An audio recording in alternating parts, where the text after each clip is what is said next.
Baik pemirsa Vkom Channel, masih di program acara Bincang Politik. Tadi sempat terputus ya Pak ya, Pak Robi, terkait dengan pandangan Bapak mengenai karir politik Pak Bobi Jayanto. Jadi kan sudah diceritakan yang sangat luar biasa. Barangkali bisa dipaparkan Pak pendapat Bapak. Iya, jadi tahun-tahun Pak Bobi awal terjun ke politik di partai ya. Kebetulan saya jadi wartawan waktu itu. Jadi saya paham persis detail perkembangan politik Tanjung Pinang saat itu di tahun 2004. Bagaimana proses dinamika di kota Tanjung Pinang. Pak Bobi pertama jadi dari istimewa, kemudian terpilih menjadi ketua DPRD, itu luar biasa. Itu mengalahkan dulu saingnya Bu almarhum Pak ya, Maria sama Mansur untuk merebut ketua DPRD. Padahal partainya nggak menjadi partai pemenang waktu itu, Patriot. Cuma 3 kursi, PDI lebih ya. Jadi menarik, orang kaget ketika itu bagaimana bisa Pak Bobi jadi ketua. Nah itulah kelihayan saya kira politik dari seorang Pak Bobi Jayanto. Nah itu harus kita akui gitu. Menjadi ketua DPRD kan nggak gampang gitu prosesnya. Kalau sekarang kan ketua DPRD partai peraih terbanyak kursi. Betul. Siapa yang banyak kursi diraih, dia akan otomatis jadi ketua DPRD. Kalau dulu kan tidak. Betul. Berebut di antara sesama anggota DPRD. Siapa yang lobbynya bagus, meyakinkan yang lain, ya dia terpilih. Walaupun dia partainya kecil, tapi dia bisa menjadi ketua DPRD, dan itu luar biasa. Nah, sampai akhirnya beliau pindah ke Partai Nasdem. Nah, saya menjadi ketua KPU waktu itu.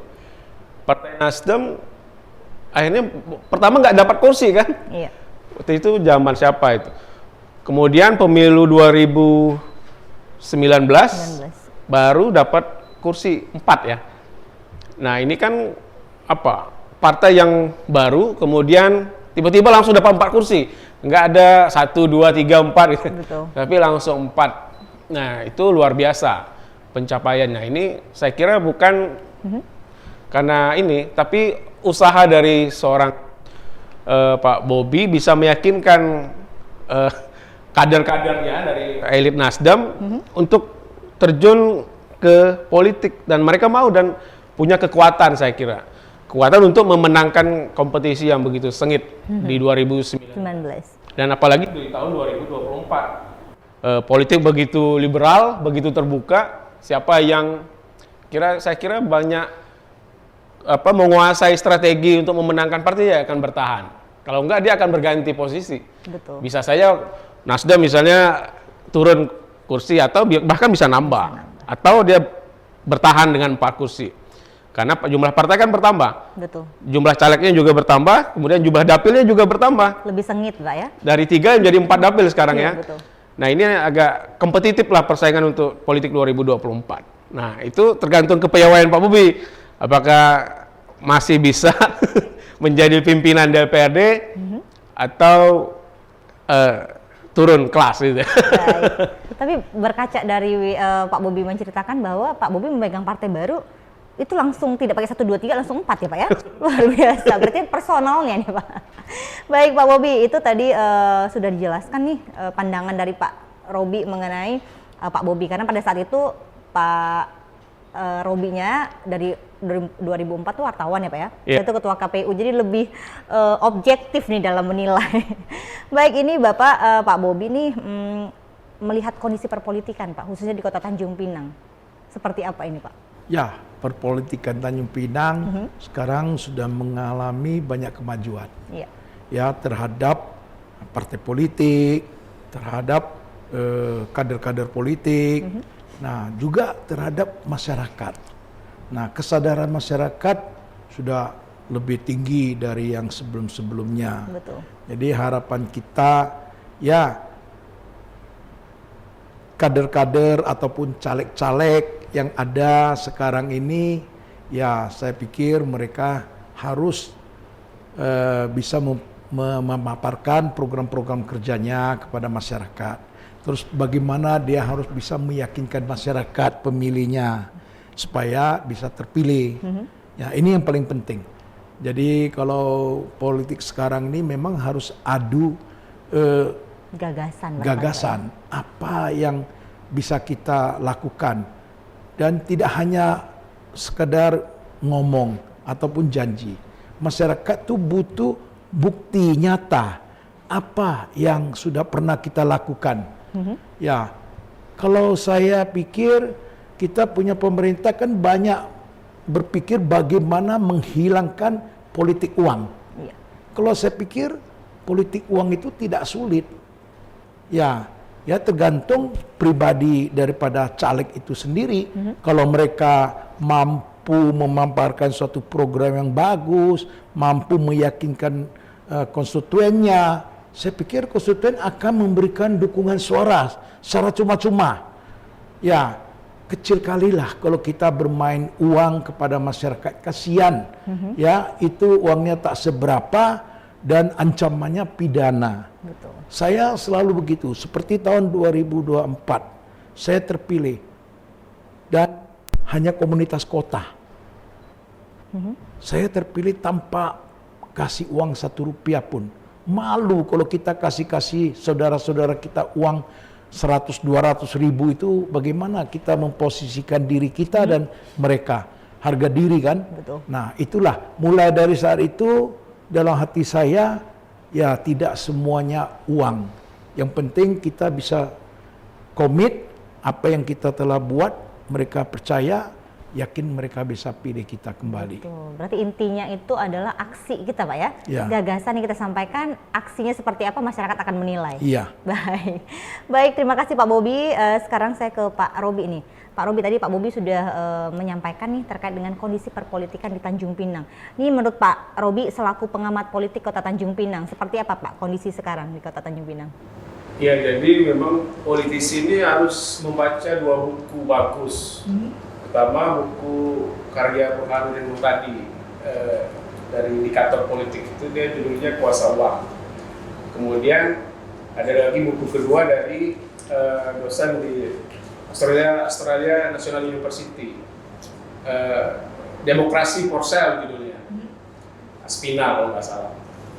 Jadi di seluruh Indonesia memang saya kira sampai Tanjung Pinang ini tantangan politik kita di 2024 bahkan 2019 lalu 2014 mereka survei, memang politik uang ini begitu berkuasa gitu. Makanya kata Burhanuddin Muhtadi, politik uang itu hampir ya yang terkena terpapar itu lebih dari 30%. Jadi benar kata Pak Bobi, ada sekitar 60% lebih 60%. yang benar-benar berdasarkan nurani. Jadi yang 30% lebih ini yang menjadi politik transaksional antara caleg dengan pemilih. Nah, bahkan sampai ke Tanjung Pinang kan Pak, 2019 ada yang tertangkap sama Bawaslu. Begitu juga di Batam ada yang terbukti ya bersalah, sehingga mereka kursinya lepas, diganti orang lain.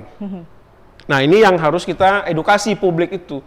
Jangan sampai mereka terlena dengan money politik. Kan bagi caleg yang menggunakan strategi money politik, dia pilih putus kan. Dikasih 200.000 atau 100.000, 5 tahun dia menghilang. Betul.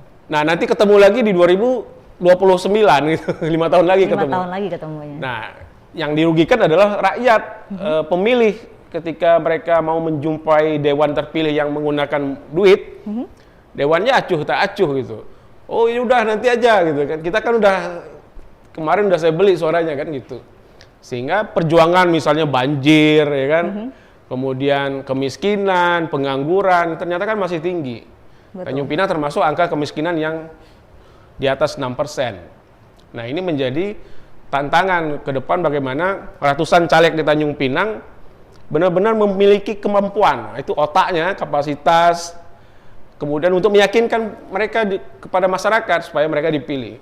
Jangan gara-gara punya duit lalu dia seenaknya untuk berkampanye. Betul. Apalagi Bawaslu kan terbatas personilnya untuk mengawasi seluruh Tanjung Pinang. Anggotanya cuma 3. Setiap kecamatan cuma berapa orang. Jadi memang kita harus mengedukasi publik supaya tidak memilih berdasarkan dijanjikan duit tadi. Kalau sekarang tuh kalau di kedai kopi Pak antara 300.000, 500.000 gitu. Sudah beredar seperti itu ya Pak ya, luar biasa. Isunya begitu. Isunya. Nah tapi kan ini bisa merusak demokrasi. Orang yang tidak berkompeten itu bisa duduk menjadi anggota DPRD. Bayangkan nanti dia membahas anggaran kalau dia tidak paham bagaimana membahas anggaran, bagaimana meyakinkan OPD supaya memperjuangkan aspirasinya. Ini kan anggota dewan bukan hanya memiliki duit, tapi memiliki kapasitas intelektual yang bagus, sehingga dia betul-betul berkontribusi untuk daerahnya ketika dia terpilih menjadi anggota DPRD. Ada Pak yang tidak pernah ngomong gitu kan, kan rugi publik pemilih kalau dia tidak bisa memperjuangkan aspirasinya. Nah, inilah saya kira bagaimana Tanjung Pinang pemilihnya harus tinggi partisipasinya, ya kalau bisa 8-90% lah yang milih. Tidak 70% gitu ya, karena ada 30% yang tidak milih. Nah, mungkin di musim kampanye minggu depan, saya kira itu udah mulai kerja keras, karena cuma 3 bulan lagi kan, nggak sampai 3 bulan lagi akan terjadi pencoblosan di 14 Februari, saya kira itu. Baik.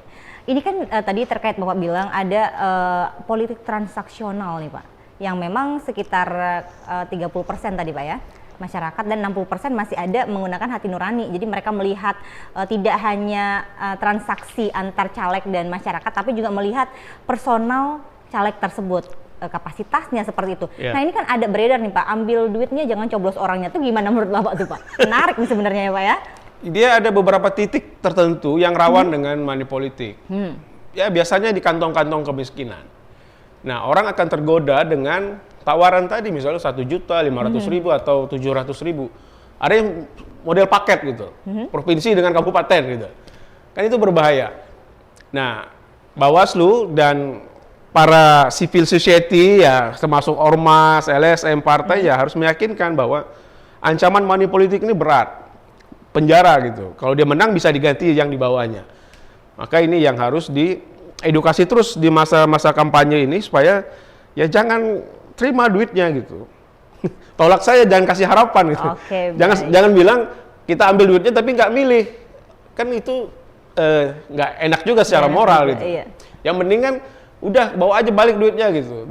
Sini nggak terima duit gitu. Memilihnya sesuai dengan kapabilitas orangnya ya Pak ya. Maka pelajari track record caleg. Dia sudah buat apa untuk kita gitu. Baik kita tahan dulu Pak, nanti akan banyak perbincangan kita yang sangat luar biasa nih terkait dengan peran serta masyarakat khususnya ya Pak ya. Baik pemirsa Vkom Channel, jangan kemana-mana, kami akan kembali setelah yang satu ini.